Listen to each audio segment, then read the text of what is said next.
Hello everyone, I'm going to show you the process of making this delicious ice cream. You will need 2 chilled all-purpose creams, 1 can of small condensed and Oreo biscuits. Crush the Oreo biscuits and put the chilled cream in the blender and blend.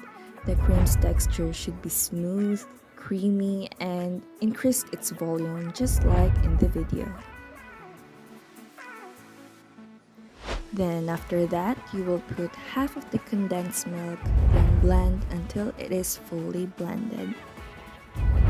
Now put your crushed Oreos, you can add more if you like, then mix it using a spoon or spatula.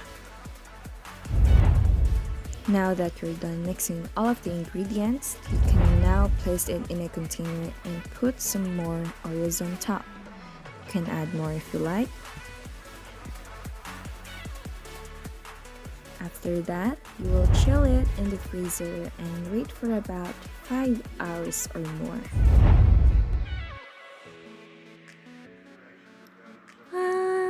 The ice cream looks so nice. Now here is the footage of the outcome of the ice cream. You can see that it is firm, creamy, and also looks appetizing to eat.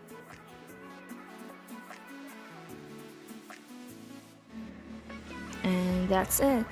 Now you can make your own simple and delicious Oreo ice cream.